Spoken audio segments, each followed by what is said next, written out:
Irmãos, a graça e a paz do Senhor a todos. Nós vamos estudar a palavra de Deus agora. Eu quero chamar os irmãos à carta de Paulo aos Colossenses, capítulo 1. Convido os irmãos a lermos a palavra juntos a partir do verso de número 15.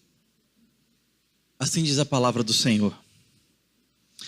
Ele é a imagem do Deus invisível, o primogênito de toda a criação, pois nele foram criadas todas as coisas, nos céus e sobre a terra, as visíveis e as invisíveis, sejam tronos, sejam soberanias, quer principados, quer potestades. Tudo foi criado por meio dele e para ele. Ele é antes de todas as coisas, nele tudo subsiste. Ele é a cabeça do corpo, que é a igreja.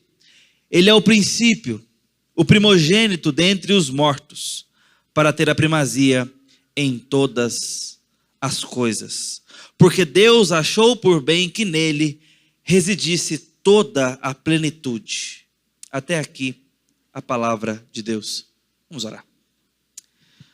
Senhor bendito, nós estamos com a tua palavra aberta e pedimos que o Senhor ilumine a nossa compreensão, ilumine o nosso entendimento, nosso coração para crer, a ponto de podermos responder apropriadamente a ela e ao Senhor. Que o teu Espírito nos mova nessa direção. Em nome de Jesus. Amém. Os irmãos que já convivem conosco nessa igreja sabem que o pastor é dado à poesia, gosto muito de lê-las, gosto de recitá-las para aquecer os nossos motores aqui na palavra de Deus. Mas hoje eu me atrevo a trazer uma poesia minha. Então espere menos, mas ainda assim eu gostaria de conduzi-los para essa leitura de Paulo à igreja em Colossos. Casa. O carpinteiro criou a madeira, deu cores vivas à matéria, equilibrou a balança dos séculos, chamou a vida e a vida se fez.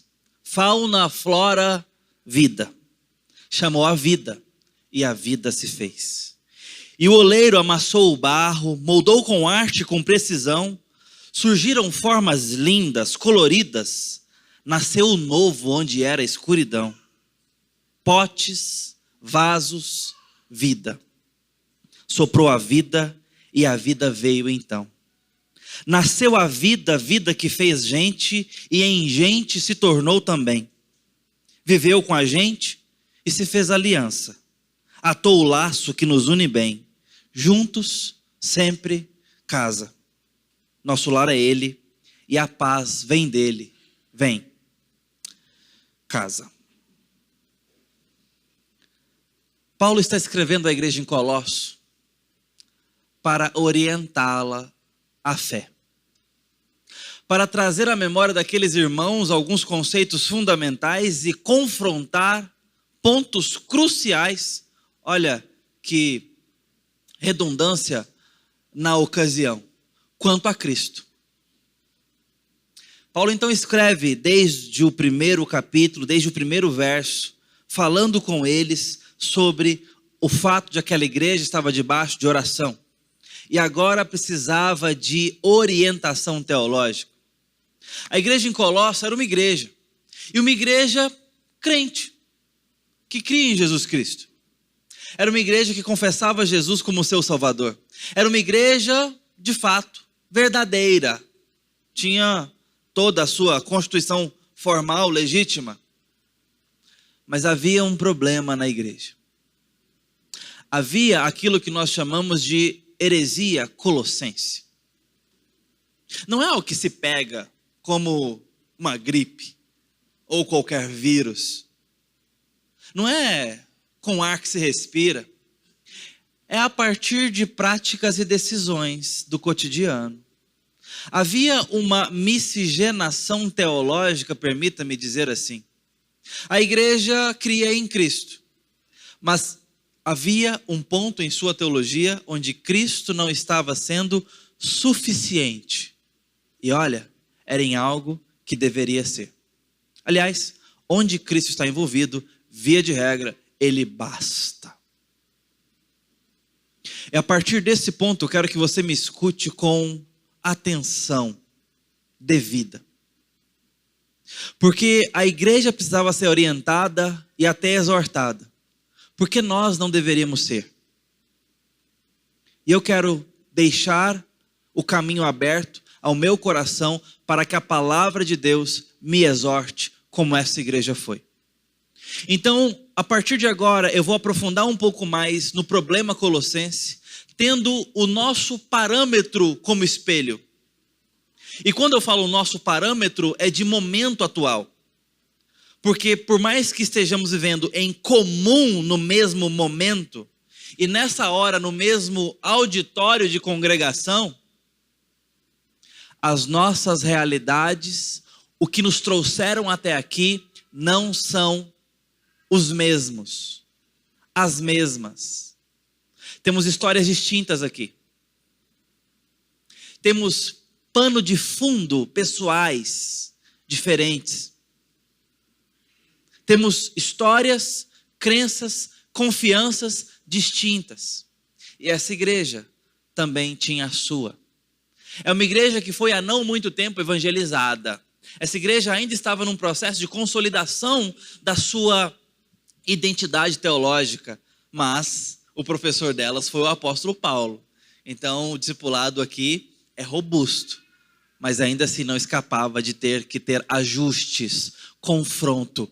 Então eu quero te chamar a essa humildade, porque eu posso tocar agora em heranças religiosas que talvez você ainda tenha muito apreço, respeito e carinho, mas nós precisamos entrar em alguns pontos sensíveis a partir desse ponto.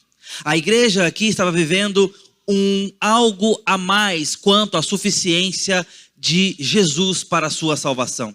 Havia um envolvimento de maior ou menor grau em alas da igreja com filosofias e confianças em certos ditos rudimentos do mundo, que eram sabedorias vulgares, num sentido positivo da palavra, por serem populares. E eles estavam acrescentando à âncora da sua confiança um pouco de outras coisas. A partir desse momento é que as portas já estão abertas para que nós sejamos devidamente identificados com esse povo. Por quê? Porque nós somos uma igreja do Senhor Jesus hoje aqui. Porque talvez nós, ao estarmos diante de uma exposição bíblica, numa ocasião dessa, há uma grande suspeita sobre a sua vida que você crê em Jesus Cristo.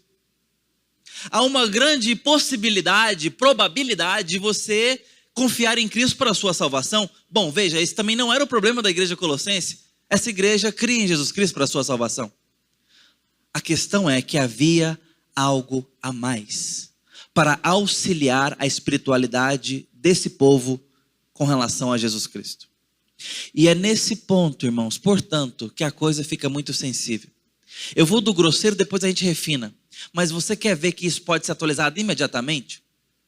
Talvez você conhece um amigo crente, amigo do seu amigo, que é crente em Jesus Cristo, ama Jesus, serve na igreja, mas que também dá uma consultada no horóscopo da terça-feira. Hipoteticamente, talvez você pode conhecer um amigo do seu amigo, não é? Já viu isso? Crente que lê horóscopo. Só de curiosidade. Olha só que engraçado. E lê sempre. Né? Tem. Eu disse, é o lado mais relaxado, é mais escachado, mas tem ou não tem? Tem. Eu poderia estar falando dos cristais. Eu creio em Jesus Cristo, mas essa pedra aqui, a berzentina do Pará, ela, quando você coloca ela ali perto da janela, já viu desses? Que gostam dos cristais? Esses são da ala mais esotérica. Tem também. Bom, tá demodê, mas lembra dos apanhadores de sonho? Ih, disse que dava uma purificação no carro, na casa. Crentes que também tinham penduricalhos para a sua espiritualidade. Talvez você já entrou num comércio e deparou ali com, perto do caixa normalmente, um vaso de sal grosso com alguns dentes de alho. Para que é aquilo? Olho gordo, inveja e, claro, mais temido de todos, vampiros, né? São as coisas que a gente tenta evitar com esse método rudimentar. Bom, veja, parece grosseiro, né? Mas infelizmente, é mais recorrente e constatável do que gostaríamos. Mas eu disse, essa é a parte grosseira, esses são os camelos para engolirmos. Tem coisa mais fina, tem coisa muito mais sutil. E a igreja colossense estava envolvido em algo muito mais sutil do que essas grosserias que eu estou dizendo aqui.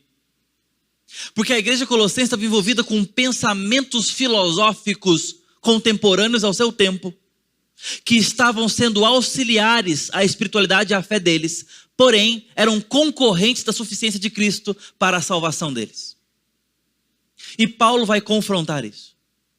É a partir desse ponto que esse ajuste fino chega a nós de uma forma um pouco mais poderosa e contundente, porque pode trazer a nós confrontação para outras filosofias e outras visões de mundo que nós possamos assimilar junto com a nossa visão de Cristo.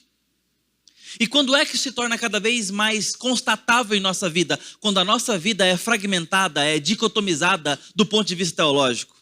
E quando é que a vida é então fragmentada? Quando você traz compartimentos à sua teologia e à vida pública. Você tem a sua vida espiritual e a sua vida teológica, e isso não necessariamente diz respeito à sua vida secular, de trabalho ou talvez de família. O que o seu domingo público, o dia do Senhor, a sua adoração coletiva, o seu abastecimento na palavra hoje aqui, diz respeito à sua segunda-feira, que está logo à porta. O que esse sermão tem a ver com você amanhã, meio-dia? Entende? É fácil que a gente possa segmentar a vida, estratificar a vida e colocar o compartimento da fé no seu devido quadrado. E aqui eu tenho a área dos negócios. E uma coisa é uma coisa, outra coisa é outra coisa. É quando a gente dispõe-se a viver a vida assim, que nós vamos incorrer no erro colossense, a nossa própria maneira. Para os homens, talvez esteja mais fácil. É dito por aí que nós, homens, não temos muitos compartimentos na vida. Aliás, temos só uma grande caixa. E diz que ela ainda está vazia. Já as mulheres, não. Tem milhares de caixinhas. E quando você puxa um assunto... Essa aqui de novembro de 2026. Essa aqui do futuro já, né? Essa aqui de 1987. E vai puxando. Né? É mais difícil, que tem mais segmentos na vida. Então, homens, está mais fácil para nós. Pega essa única caixa que está vazia e vamos colocar tudo dentro dela. Mulheres, tem mais trabalho para fazer aí, tá? Já é bom começar logo, que tem que fazer uma faxina aí, abrindo caixinha por caixinha, assunto por assunto, e saber se a sua vida está coerente, coesa. O que você consome, o que você assiste, o que você pensa, quem você ouve, quem você vê, quem você escuta, quem você dá ouvidos aos conselhos, com quem você anda, o que você admira, o que você reprova, diz respeito ou não à sua teologia? Tem contas a prestar com a sua teologia ou são segmentos separados? A sua vida de negócio, a sua vida romântica, a sua vida de trabalho, de vocação, tem a ver com a sua teologia ou não tem nada a ver? É essa fragmentação da vida que faz crentes nominais. É essa fragmentação na vida que faz com que a gente possa incorrer no erro que fez necessário o primeiro mandamento. Não terás diante de mim outros deuses. Não é que o povo adorava outros deuses e pronto. Não, é que o povo de Deus era capaz de chegar a Deus com ídolos nas mãos. Quantas vezes isso aconteceu na jornada do povo de Deus no Antigo Testamento? Recorrentemente, irmãos. Nós não somos diferentes. Nós podemos chegar a Deus com deuses nas mãos. com ídolos do coração, ou não tão do coração assim, muito mais explícito. Podemos, é possível. E nós precisamos examinar a nós mesmos para saber se estamos crendo em Cristo e em mais algo. Se é em Cristo e também no dinheiro, na mesma abordagem de dependência, vocação e interesse. Se é em Cristo e também em outro. Se é em Cristo e também no meu nome. Se é em Cristo e também na minha fama. No meu repertório. Na minha reputação. Se a sua salvação está enxuta em Cristo, ou se tem auxiliares, temores, mediadores, outros. O que é capaz de dar segurança e descanso? Ih, pastor, nem estou tendo isso. A sua ansiedade também deflagra idolatrias, bem como a minha. Porque nós não estamos descansados em quem é suficiente para nos dar descanso e segurança. A igreja colossense estava vivendo isso. E Paulo vem agora lidar com isso desde o versículo 13.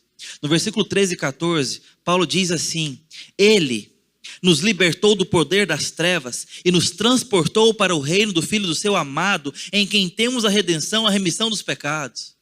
Veja como que Cristo é suficiente para fazer algo completo por nós no que diz respeito à salvação. Paulo nesses 2 versos está dizendo: Cristo basta. É nessa hora que ele está falando no que nós chamamos na teologia de monergismo. É uma força única, força para nos transportar, nos libertar e nos transportar. Nos libertar do império e nos tirar de lá, como que um transporte. E nos levar para o reino de Cristo, do amado. É uma força única. Para que isso fique bem gravado, caso seja uma palavra nova para alguém, lembre que isso é distinto de sinergia, que é a soma das forças, onde há cooperação, junção. Na nossa salvação, queridos, há um fazendo força e outro que não pode fazer força por si mesmo, recebendo dessa força suficiente. O Salmo 1 falava disso quando diz que o justo é como árvore plantada. E esse justo é aquele que Romanos explica, pelo menos Paulo aos Romanos explica, que é justificado por alguém de autoridade maior. O justo, ele é plantado. Entenda, como que transplantado junto a ribeiros de águas, para que viva com saúde, floresça. Essa é a analogia de uma monoforça que tira você de uma sequidão, de uma, talvez, como o ímpio é uma folha que o vento leva, que não tem raiz, que não tem referência, mas está completamente dependente da circunstância, para uma planta que vira árvore, transplantada. Mas também é essa força que Deuteronômio, anteriormente ainda isso, diz no capítulo 30, verso 9, que o Senhor circuncidaria o coração. Faria uma cirurgia espiritual para amarmos o Senhor e para que vivamos, ou vivêssemos. Veja, uma cirurgia de um cirurgião. A circuncisão do coração. É alguém com autoridade, com total controle na situação. Pode fazer isso por nós. E ele vem de fora e faz por nós. É a mesma dinâmica, agora falando da vida física mesmo, de Jesus em João 11, quando chega para Lázaro e diz: já morto, Lázaro, vem para fora. E aquele que estava morto agora, pela força exterior, que vem para ele graciosamente, se levanta, vivo e sai da tumba. Essa é a ação de Deus por nós, em Cristo, completamente suficiente, completamente poderoso, completamente completo, perdão pela redundância. Para isso, não falta nada, não falta nenhum aspecto, nenhum pedaço, nenhuma performance, ainda que Ele possa nos provocar a algo a mais, porque Ele é a videira, do qual somos ramos, e somos nela enxertados, porque Ele é o pastor, debaixo do qual somos ovelhas, e Ele nos arrebanha. Porque Ele é o Pai, de quem somos feitos filhos por adoção, e somos adotados e congregados em família. Somos membros do seu corpo, do qual Ele é a cabeça. Veja, tem uma referência, tem um todo maior, e Ele permite-se a agregação dos menores favorecidos, como filhos, como ovelhas, como ramos, como membros dele. Isso deve nos mostrar a suficiência de Cristo para nossa condição espiritual, para nossa identidade. Na Reforma Protestante, isso foi pauta central. Quando Martinho Lutero, depois do trabalho muito importante dos pré-reformadores, como John Hus, John Wycliffe, homens que foram perseguidos e não são tão lembrados porque houve descontinuidade. John Wycliffe foi perseguido, Hus foi queimado. Esses homens se levantaram para preparar caminho de retorno à palavra de Deus. Com Lutero nós tivemos um segmento maior, abastecido também das forças de João Calvino posteriormente e também de Zwinglio. Mas houve continuidade, por isso são considerados os reformadores propriamente dito, junto com outras pessoas. Mas o que foi dito ali era uma tentativa de restauração. Era algo comum se aficionar teses para debate em praça pública, como foi feito na Catedral de Wittenberg. E ali foram aficionados teses que chamavam a igreja a repensar a prática das indulgências, por exemplo, que se destinavam ao alívio das penas temporais, que poderiam auxiliar a graça redentora para as penas futuras e eternas, mas que visavam o alívio das penas temporais, tornar a vida um pouco mais fácil e quem sabe melhorar nosso currículo para com a nossa situação de expurgo para a salvação. Era uma chamada para voltar ao que a Escritura diz sobre isso. Por isso, um bom título foi esse: Reforma. Era para trazer de volta a forma da igreja dos apóstolos. Nós, ao olharmos a igreja colossense, percebemos a tentativa de Paulo, através da Escritura de Deus, de trazê-los de volta ao caminho do qual eles estavam se desviando. Cristo, mas mais alguma coisa. Cristo, mais algumas coisas juntamente com isso. E é por isso que no versículo 15 em diante, ele vem nos dizer que Cristo é a imagem do Deus invisível, o primogênito de toda a criação. Eu quero chamar a sua atenção a esse primeiro fato da primogenitura. Ele é o primogênito de toda a criação. Essa ideia da primogenitura, ela tem causado confusões ao longo da história da teologia, por não sabermos bem o que vem a ser primogenitura, ou por relacionar a primogenitura com geração paterna. E aí a coisa fica complexa, porque a gente tem que dizer se Cristo foi gerado do Pai ou não. Aí entra uma complexidade que não vem ao caso. Até porque Paulo está dizendo aqui com uma semântica judaica. E na semântica judaica, primogenitura tem a ver com geração? Talvez, mas em segundo plano. Num primeiro ponto de importância, tem muito mais a ver com bênção e afirmação. Tanto é que você pode ter primogênitos que não são gerados ou que não foram primeiramente gerados como filho mais velho. Qual o drama mais conhecido de primogenitura que te vem à mente? Esaú e Jacó, não? Muito bem. Quem é que de fato deveria ser o primogênito? Esaú, porque a tradição diz que o filho mais velho tem o direito à primogenitura. Ele não é, por excelência, o que possui a primogenitura. Ele tem que receber. E aqui você já começa a entender que primogenitura tem que ser recebida. Pode ser recebida, melhor dizendo. Quem é que se torna o primogênito? Jacó. Na malandragem, na mentira, né? Ele frauda a situação e recebe. Mas depois que recebe, ganhou. Ele é agora primogênito. Você tem o caso dos filhos de José, dos filhos de Jacó. Não é Manassés, quem vai receber o direito é Efraim. Então você vai percebendo que a primogenitura pode ser recebida, ela pode ser adquirida como bênção afirmada. Quando se diz nessa semântica que Jesus é o primogênito de toda a criação, nós não estamos dizendo que ele é um com a criação, que Deus criou todas as coisas e Cristo também foi criado, só que ele é mais importante. Que Deus criou todas as coisas, mas ele é o maior. Não é isso. Ele é o primogênito porque ele é aquele que tem preponderância, proeminência. Ele é o cabeça da criação. Ele é Senhor da criação. Ele, na verdade, vem antes de todas as coisas criadas. Verso 16. Nele todas as coisas foram criadas. Ele está fora da criação. Aliás, ele é o responsável pela criação.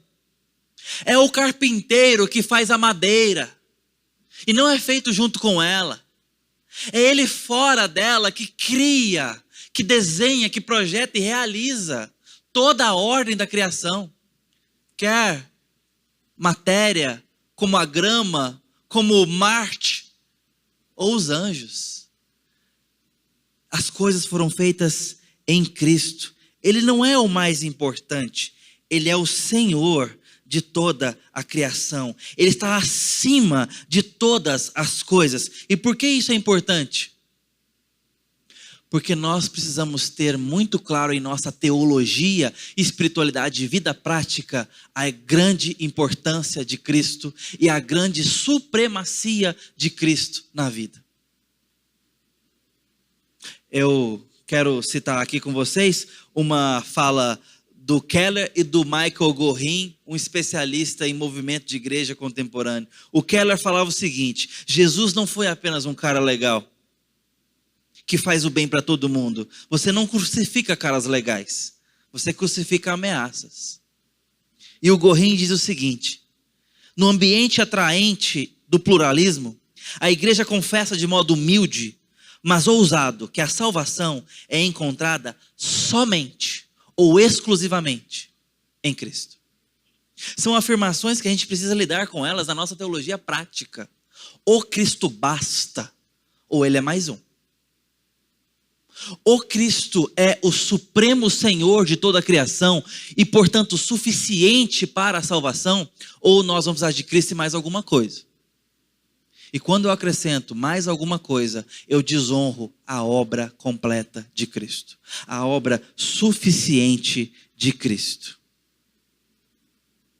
E a esse ponto eu chamo você para aquilo que eu falei, de honrar os panos de fundos históricos de cada um de forma especial.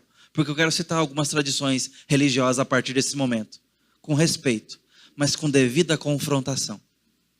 Você tem, por exemplo, o caso dos testemunhas de Jeová, que ao entender o que Paulo está dizendo aqui, precisam tomar uma decisão.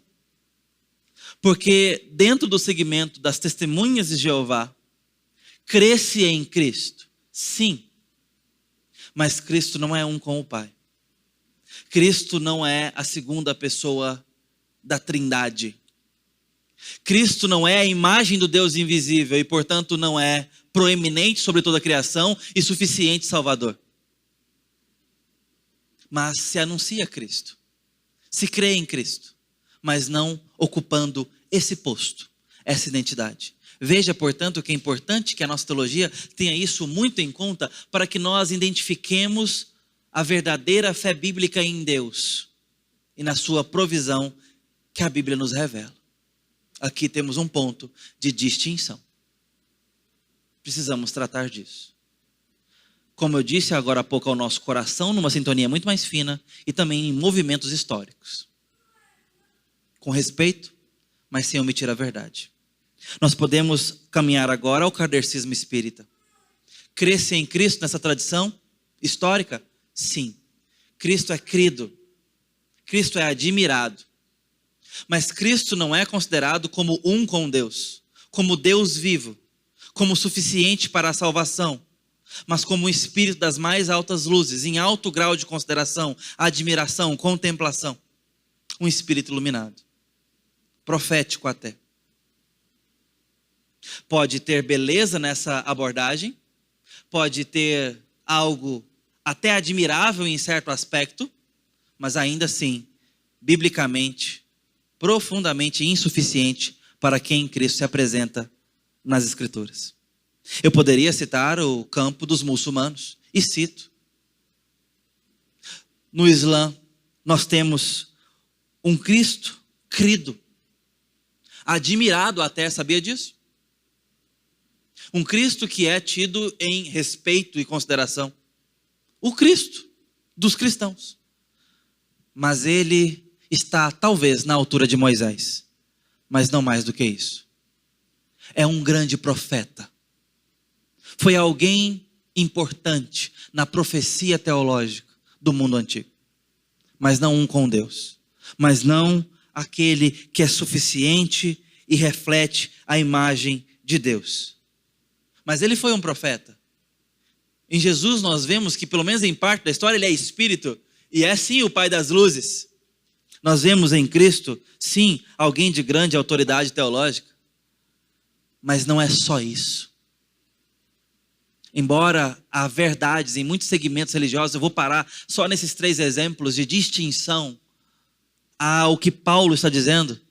Que por mais que seja tênue essa linha entre reconhecer que Cristo é muito importante e que Ele é o Senhor sobre toda a existência e um com Deus, é uma linha tênue, porque nós podemos nos bastar com isso. Talvez você já viu sua celebridade favorita falando certa feita de Jesus e você se animou todo com isso. Citei agora há pouco, para os que gostam de futebol, quantos não acharam bom quando o Neymar Júnior colocou uma faixinha na cabeça, 100% Jesus, e você de repente agora estava achando que o seu jogador de futebol favorito era crente. Bom, eu não sei se é ou não, a gente pode depois conversar sobre os frutos da árvore, mas a gente às vezes se basta com pouca coisa. Ei, que vontade que o Bial se convertesse, né? Parece tão gente boa, tão lúcido. E de repente ele conversa com certos pastores, a gente fica assim, e aí ele vai dar uma concordada com uma coisa ou outra. Como eu gostava de ouvir o Jô Soares. E quando ele passava ali e raspava no evangelho, a gente ficava todo animado, né? Talvez você tenha aí alguns dos seus favoritos e a gente anda se contentando com tanta pouca coisa. Bonita de se ver, mas tremendamente insuficiente. Verdadeira até, mas profundamente insuficiente para quem Cristo é na Escritura. Cristo não é um cara legal. Cristo não é apenas admirável. Cristo não é apenas um bom segmento para que a gente tenha um bom exemplo. Na moralidade, na filosofia, no campo religioso. Essa linha tênue entre ele ser alguém de muita importância e Senhor de toda a vida esconde um abismo, um universo. Esconde um buraco de profundidade eterna. E Paulo quer mostrar aos Colossenses que Cristo não é apenas importante, dentre outras coisas, dentre os seres criados, nem que é o mais importante. Ele quer mostrar que Cristo é Senhor sobre todas as coisas criadas. Que Ele é a cabeça da criação. Que é Ele quem precede toda a criação. Cristo é Senhor de todo o universo. Por mais tênue que essa linha seja, entre um cara legal e importante e Senhor de toda a criação, e às vezes a gente se basta nesse campo da esfera aqui, tem uma eternidade nessa linha. Passemos para depois da primogenitura para as preposições. Porque é dito aqui que, portanto, Paulo demonstra isso ao falar que as coisas foram feitas nele ou em Cristo, por ele ou por meio dele e para ele. Em, nele e para ele. O que? A criação. Toda a realidade. As preposições mostram isso: origem, execução e proposição. Nele foram criadas todas as coisas. Paulo começa a argumentar porque esses irmãos estavam envolvidos com teorias e filosofias que falavam dos rudimentos do mundo, de sabedorias elementais até. E Paulo quer mostrar como que Cristo é superior a tudo que foi criado. E nesse ponto ele está dizendo que Cristo não é apenas alguém que tem supremacia, mas veja, ele é o criador de todas as coisas. Nele foram criadas todas as coisas, nos céus, sobre a terra, as visíveis, invisíveis, tronos, soberanias, principados, potestades. Nele, é em Cristo. A ciência, ao conhecer de forma verdadeira, descobre como as coisas funcionam. E às vezes, o quando delas terem acontecido. Mas na matéria de fé, descobrimos a origem dessas coisas. E a ciência, por mais bela belamente que ela trabalhe, por mais belas que sejam suas descobertas, chega no afastamento, chega no mais longe que ela pode ir na origem das coisas, na origem do universo, e nós temos que partir para o campo das teorias, porque nós não conseguimos resolver o mistério da vida, da matéria, do universo, da realidade, sem uma dose significativa de fé. Fé e ciência deveriam estar andando de mão dadas no parque. Deveriam estar harmonizadas. Porque uma traz luz para a outra. Mas não é assim que nós vivemos. A ciência tem que esbarrar no obscuro e não conseguir reconhecer algumas coisas. Ela deveria se deter nos seus limites e admitir que ela não pode esquadrinhar naturalmente todas as coisas, mas que cabe à fé a revelação de que existe criação para a origem de todas elas. E isto é matéria de fé.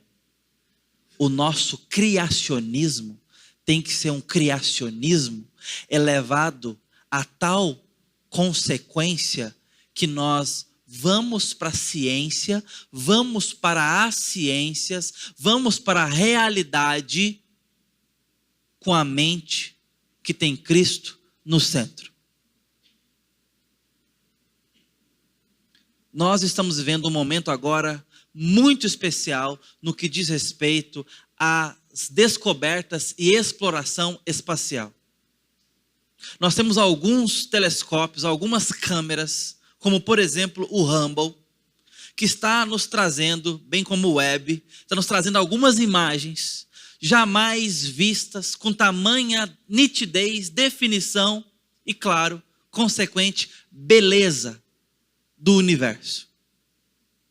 Eu chamo você a dar uma passeada pela internet. A gente faz tanta coisa que não vale muita coisa na internet. Eu quero te chamar a fazer uma coisa interessante, então, nessa semana. Vá atrás das imagens, tanto do John Webb quanto do Hubble. São dois telescópios aí que estão fotografando o universo.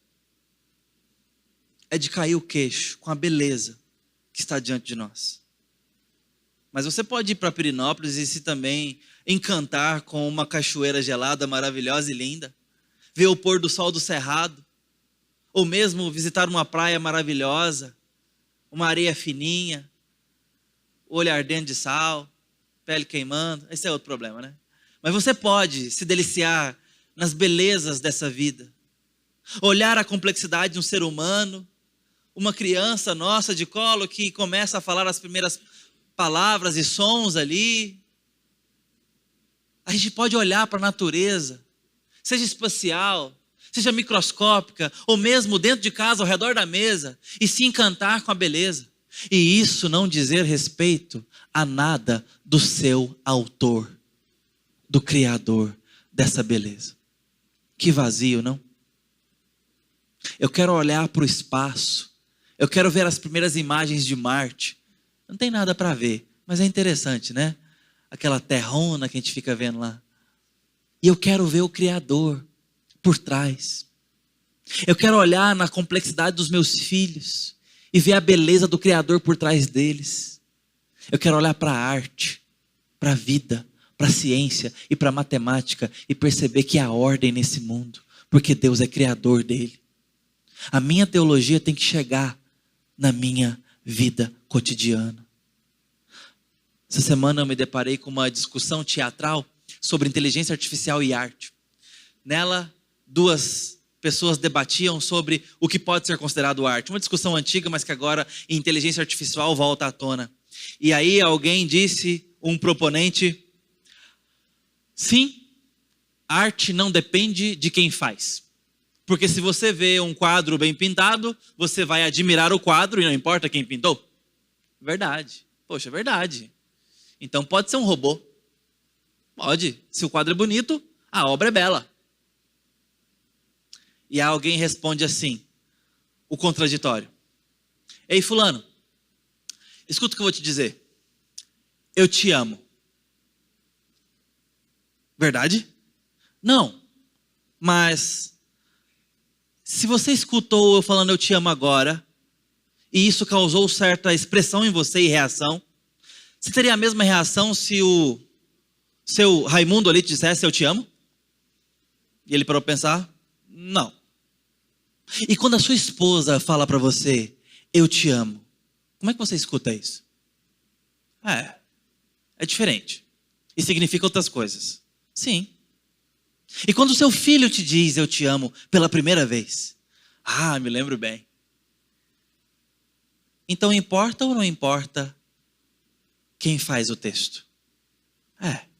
Importa. É o mesmo texto. Eu te amo. Mas quem faz importa. Bom, essa era a argumentação da peça e eu trago a nós a reflexão. O autor importa ou não importa? Porque se o autor importa, o que é dito, o que é texto, o que é mostrado, tem significado. E isso depende de quem fala, de quem se expressa, de quem compõe. Deus é o autor. Deus é o criador. Ele é a cabeça de toda a criação. Nele foram feitas, e mais, por meio dele, as coisas do céu, da terra, as coisas mais profundas, as coisas mais altas, tudo foi feito por ele. Ele é o engenheiro, o arquiteto, o artista, o arte finalista de toda a criação. A criação, portanto, respira propósito. A criação, portanto, transpira identidade. Você e eu, discípulos de Cristo, deveríamos, portanto, ir em direção à natureza, ir em direção à ciência, ir em direção ao conhecimento, ir em direção às políticas, ir em direção ao humano, ir em direção ao ser humano, ir em direção à criação de filhos, ao futuro das crianças, ao tratamento dos idosos, à lida com a arte, à lida com os assuntos mais específicos possíveis, com um coração que tem Cristo no centro, com respeito devido à ordem criada e com um profundo senso de missão, porque essa ordem criada está passando por restauração, ou pelo menos está ameaçada de ser restaurada. Essa é a promessa. Então, quando você dicotomiza, quando você segmenta, sectariza a vida,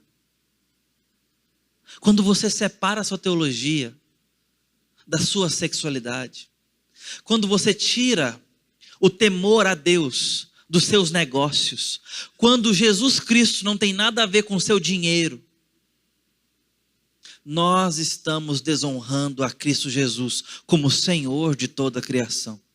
Aquele pai que tem filhos, aquele pastor que tem ovelhas, aquela oliveira que tem ramos, aquele corpo que é a cabeça e tem membros, que nos chama para coerentemente vivermos a vida, levando todo o pensamento cativo à obediência dele, porque a vida é criada por ele nos seus mínimos detalhes. Por isso que a melhor e mais afiadora opinião sobre refletirmos a Cristo não está nas redes sociais, porque eu só posto o que eu quero. Não está no seu diário, se é que você já fez um na vida, porque você só escreve o que quer. O maior desafio não estão nos seus colegas de trabalho. O que eles têm a dizer a respeito seu, aceito da sua escolha, aceito das suas decisões, se eles veem Cristo ou não. O maior desafio está dentro de casa. A maior opinião sobre a minha identidade em Cristo que vocês vão encontrar está na minha esposa. Então pergunte a ela ou não.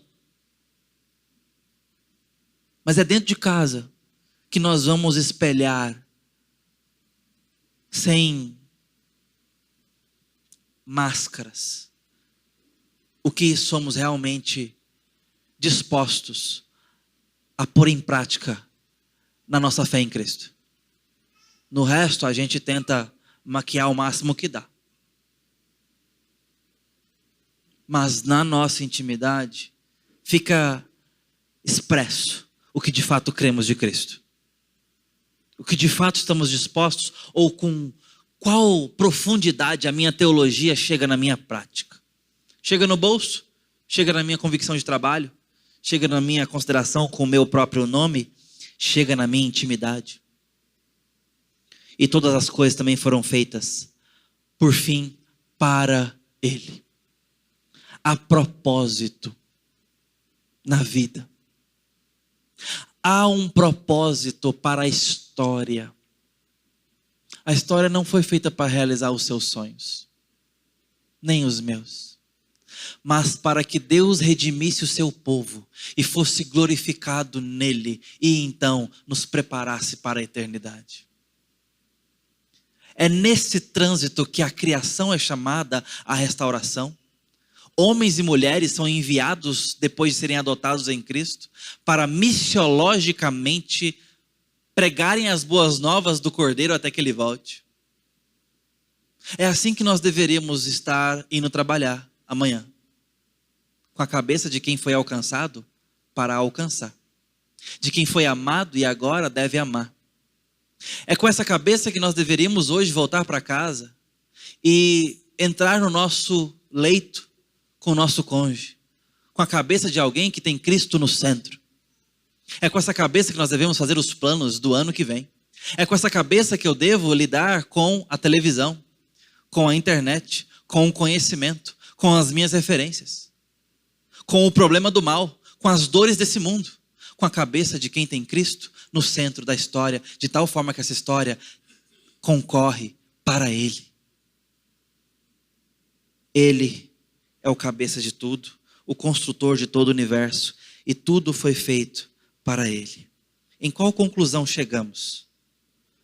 Nós devemos ter uma conta maior em Cristo Jesus. Nós devemos nos perguntar se a nossa vida está cristocêntrica o suficiente. A igreja colossense foi chamada a ter Cristo em mais alta conta do que estava tendo. Eu quero chamar o seu coração para que você examine a você, se Cristo está sendo proeminente nas suas decisões. Se Cristo está sendo o alvo do porquê que você vai trabalhar. O alvo do porquê você está respondendo uma vocação. O alvo do porquê você tem uma família. O alvo do que, por conta do que você está atrás de recursos financeiros. Cristo está nisso. Porque a teologia que Paulo nos revela coloca Cristo no centro. Imagine se a nossa vida for cristocêntrica o suficiente para os nossos filhos irem para a escola, não importa qual delas, e ao serem apresentados às belezas da biologia, tenham a seguinte conclusão: uau! Como Deus é criativo! Uau! Como Deus é poderoso! Por que chegou a essa conclusão, meu filho? Porque hoje eu aprendi que a terra gira e não se sacode, não balança, não cai do universo, e que tem um sol imenso que faz uma temperatura exata para que haja vida favorável na terra, e que está na distância certa, na temperatura certa, e que esse mundo é cheio de gases que fazem com que a gente possa viver, papai. E que no solo desse chão tem propriedades químicas para que haja frutificação de vegetais para a vida botânica, que também serve de alimento, de nutrientes, de vitaminas. E quase tudo desse planeta é comestível e medicinal. É de um coelho que passa por perto a um frango para sermos mais suaves, a uma manga que cai do pé. Quase tudo aqui é comestível. Não por menos nossas crianças, quando aprendem a gatear, já saem comendo tudo que encontram. Mas a vida está cada vez mais dura, com cimento, concreto e metal. Imagina como era no Éden. Eu acho que dava para comer qualquer coisa quase, menos os animais por hora. O churrasco veio depois. Nosso cardápio aumentou, né, Ivan? Mas nossas crianças muitas vezes têm a vida da escola bíblica dominical. E de segunda a sábado é outra história, é outra vida. Quão belo seria se os nossos filhos tivessem admiração pelo Criador. Sabe quando é que eles vão ter? Quando seus pais também tiverem. Que Deus te faça mais cristocêntrico. E a igreja confirma. Amém. Vou dar mais uma chance. E a igreja confirma. Amém. Louvado seja o nome do Senhor. Vamos orar. Deus bendito. Como precisamos ter Cristo em mais alta conta. Te pedimos, ó Deus, que Cristo seja suficiente em nós, por nós, porque Ele é. Ajuda-nos, ó Deus, a esvaziarmos tudo aquilo que concorre com o Senhor Jesus na nossa fé. Por amor do Teu nome, para nossa alegria, dá-nos um apego maior a Cristo. Traz nossas afeições ao Senhor. Leva o nosso coração aos pés do Cordeiro. Consagra nossa história, nossa vida, nosso dinheiro ou a falta dele, nossa saúde ou a falta dela, nossas dores e alegrias, Senhor. Que isso seja consagrado ao Senhor. Que tenha a ver com Jesus. No nome dele, ó Deus. Amém.